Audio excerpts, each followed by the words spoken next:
ओम शांति। 26 जनवरी 2026 बाबा का साकार मुरली। मीठे बच्चे, तुमने आधा कल्प जिसकी भक्ति की है वही बाप खुद तुम्हें पढ़ा रहे हैं। इस पढ़ाई से ही तुम देवी देवता बनते हो। प्रश्न: योगबल की लिस्ट की कमाल क्या है?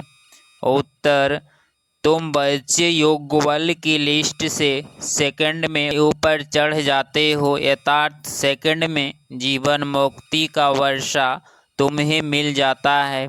तुम जानते हो सीढ़ी उतरने में ही 5000 वर्ष लगे और चढ़ते हैं 1 सेकंड में। यही है योगबल की कमाल।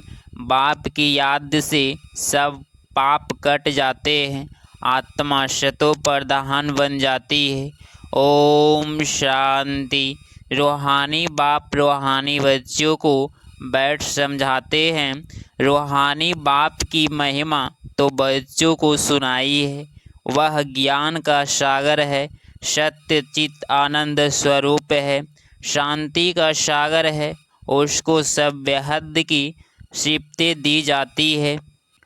अब बाप है ज्ञान का सागर और इस समय जो भी मनुष्य हैं सब जानते हैं हम भक्ति के सागर हैं। भक्ति में जो सबसे तीखा होता है उनको मान मिलता है। इस समय कलयुग में है भक्ति दुख, सतयुग में है ज्ञान का सुख। ऐसे नहीं कि वहाँ ज्ञान है।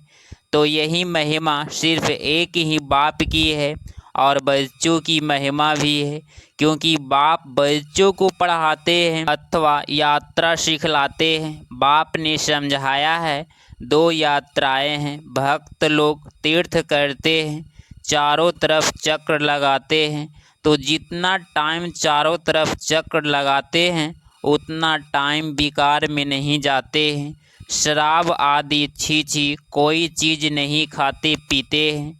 कभी बद्रीनाथ कभी काशी चक्र लगाते हैं, भक्ति करते हैं भगवान की। अब भगवान तो एक होना चाहिए ना, सब तरफ तो चक्र नहीं लगाना चाहिए ना।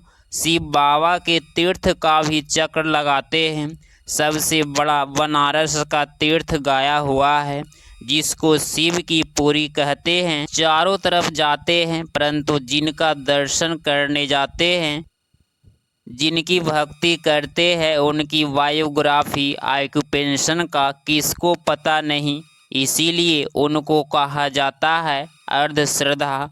जिसकी पूजा करना, माथा टेकना और उसकी जीवन कहानी को न जानना, उसको कहा जाता है ब्लाइंड फेथ। घर में भी मानते हैं, देवियों की कितनी पूजा करते हैं। मिट्टी की वह पत्थर की देवियाँ बनाए उसको बहुत श्रृंगारते हैं। समझो लक्ष्मी का चित्र बनाते हैं। उनसे पूछो इनकी बायोग्राफी बताओ तो कहेंगे सतयुग की महारानी थी, त्रेता की फिर सीता थी।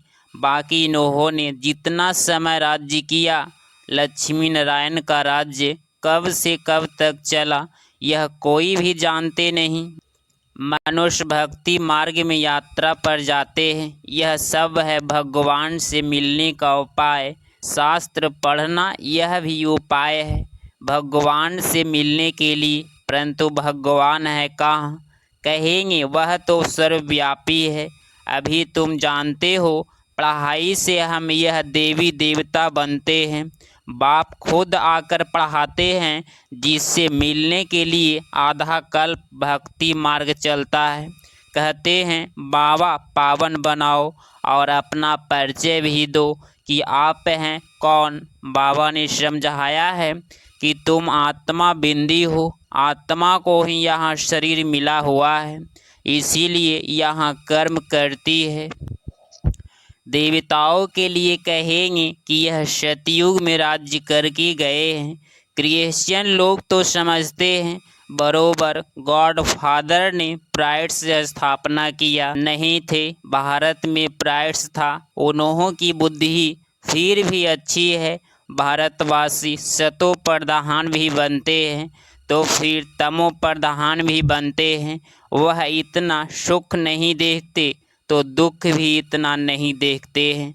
अभी पिछाड़ी के क्रिश्चियन लोग कितना सुखी हैं। पहले तो वह गरीब थे, पैसे तो मेहनत से कमाया जाता है ना। पहले एक राष्ट्र आया, फिर उनका धर्म स्थापन होता है, वृद्धि होती जाती है, 1 से 2, 2 से 4, फिर ऐसे वृद्धि होती जाती है। अभी देखो क्रिश्चियन का जहाड़ कितना हो गया है। फाउंडेशन है देवी देवता घराना का, वह फिर यहाँ इस समय स्थापना होता है। पहले एक ब्राह्मण, फिर ब्राह्मणों की एडाप्ट संतान वृद्धि को पाते हैं। बाप पढ़ाते हैं तो बहुत ढेर ब्राह्मण हो जाते हैं। पहले तो यह एक था ना, एक से कितनी वृद्धि हुई है, कितनी होने की है। कितने सूर्यवंशी चंद्रवंशी देवताएं थे, उतने सब बनने के हैं। पहले है एक बाप, उनकी आत्मा तो है ही, बाप की हम आत्माएं संतान कितनी है। हम सब आत्माओं का बाप एक अनादि है। फिर सृष्टि का चक्र फिरता रहता है। सब मनुष्य तो स्वेद नहीं है ना, आत्माओं को भिन्न भिन्न पार्ट बजाना है।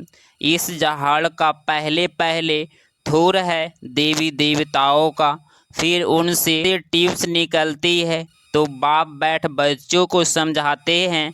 बच्चों, मैं आकर की क्या कहता हूँ, आत्मा में ही धारण होती है।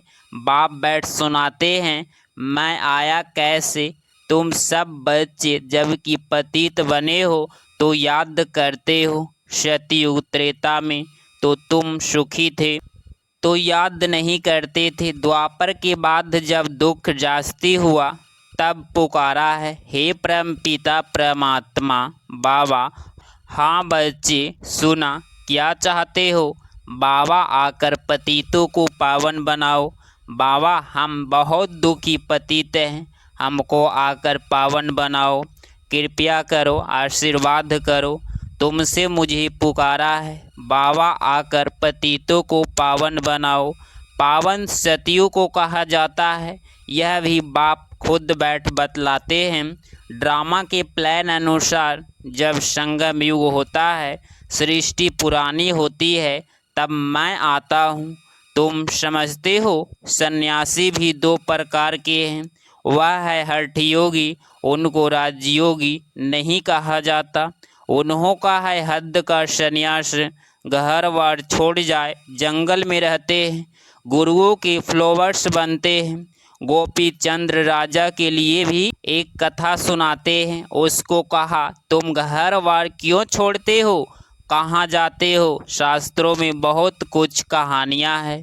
अभी तुम बीके राजाओं को भी जाकर ज्ञान और योग सिखलाते हो।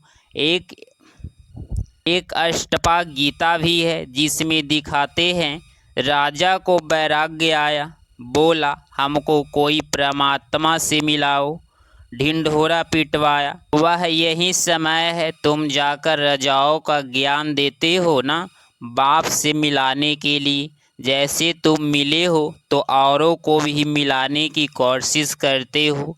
तुम कहते हो हम तुमको स्वर्ग का मालिक बनाएंगे, मुक्ति जीवन मुक्ति देंगे। फिर उनको बोलो शिव बाबा को याद करो और कोई को नहीं। तुम्हारे पास भी शुरू में बैठे बैठे 1-2 को देखते ध्यान में चले जाते थे ना, बड़ा बंडर लगता था।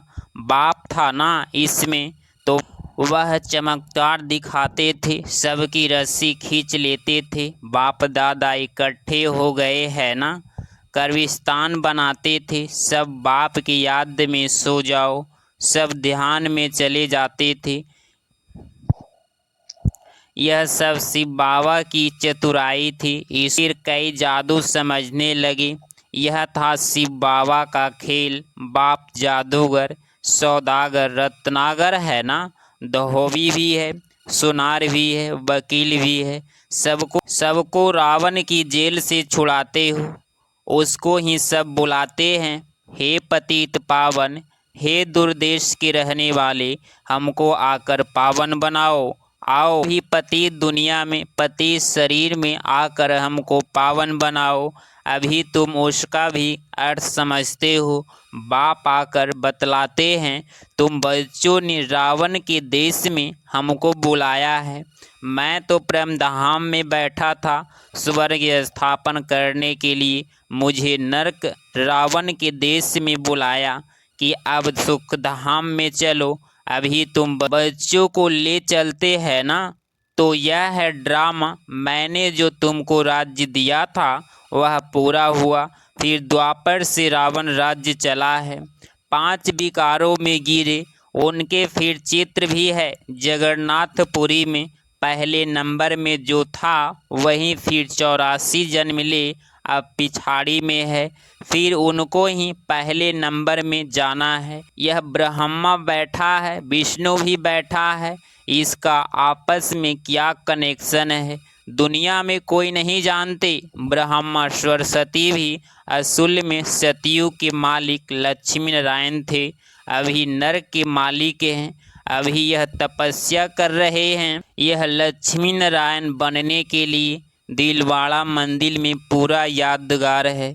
बाप भी यहाँ ही आए हैं, इसीलिए अब लिखते भी हैं, आवो सर्व तीर्थों में, सब धर्मों के तीर्थों में मुख्य तीर्थ है, क्योंकि यहाँ ही बाप आकर सर्व धर्मों की शतगति करते हैं। तुम शांति धाम होकर स्वर्ग में जाते हो, बाकी सब शांति धाम में चले जाते हैं। वह है जड़ यादगार, यह है चैतन्य। जब तुम चैतन्य में वह बन जाएंगे तो फिर यह मंदिर आदि सब खत्म हो जाएंगे। फिर भक्ति मार्ग में यह यादगार बनाएंगे। अभी तुम स्वर्ग की स्थापना कर रहे हो। मनुष्य समझते हैं स्वर्ग ऊपर में है, अभी तुम समझते हो यही बाहर स्वर्ग था, अभी नरक है। यह चक्र देखने से ही सारा ज्ञान आ जाता है। द्वापर से और धर्म आते हैं, तो अभी देखो कितने धर्म हैं। यह है आयरन एज।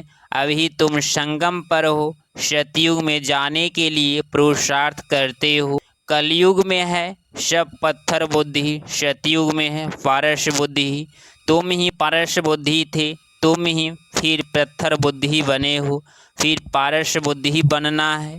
अब बाप कहते हैं, तुमने हमको बुलाया है तो मैं आया हुआ हूँ और तुमको कहता हूँ काम करो, जीते को जगत जीत बनेंगी। मुख्य यह विकार ही है, सतयुग में है सब निर्विकारी, कलयुग में है विकारी।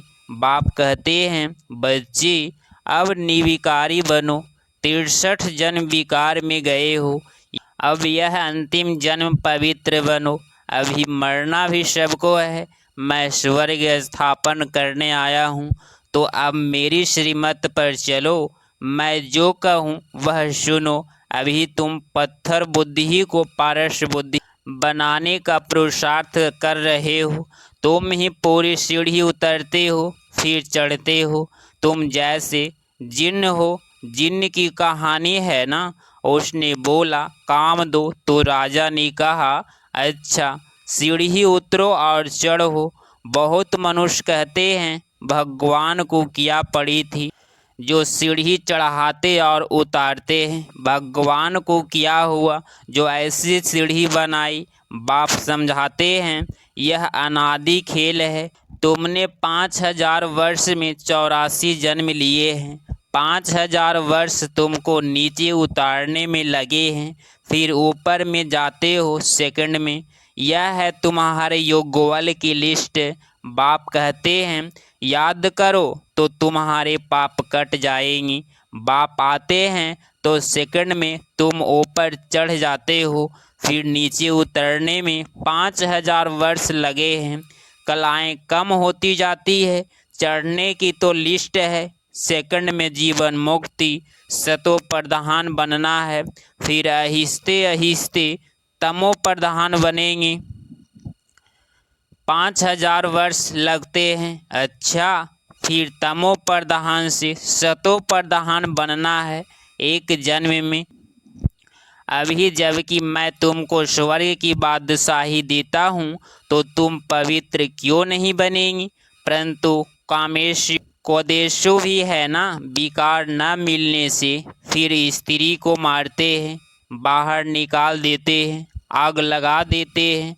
अबलाएं पर कितने अत्याचार होते हैं, यह भी ड्रामा में नोंद है। अच्छा, मीठे मीठे सिकिलधे बच्चों प्रति माता पिता बाप दादा का याद प्यार और गुड मॉर्निंग।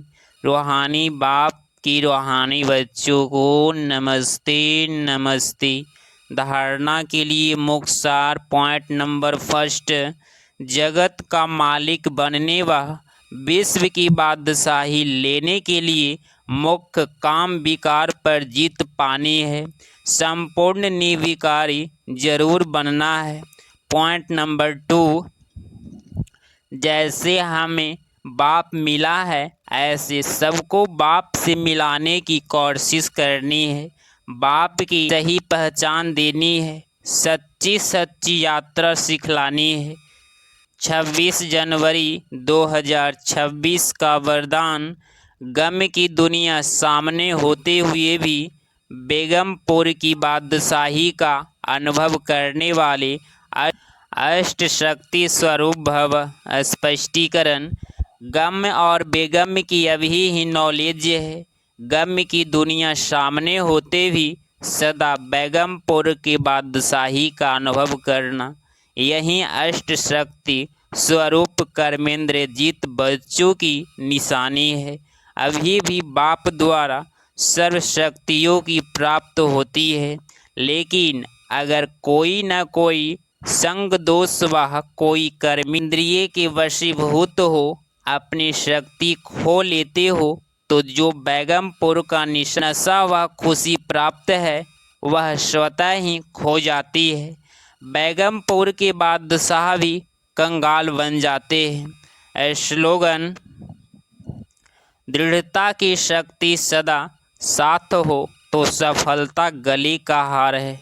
अव्यक्ति सारे, इस अव्यक्ति मास में बंधन मुक्त रह जीवन मुक्त स्थिति का अनुभव करो। अपने संकल्पों के तूफान व कोई भी संबंध द्वारा, प्रकृति व समस्याओं द्वारा तूफान व विघ्न आते हैं, उनसे मुक्ति पाने के लिए योग युक्त युक्ति युक्त बनो। जब तक योग युक्त नहीं तब तक विघ्नों से युक्त हो।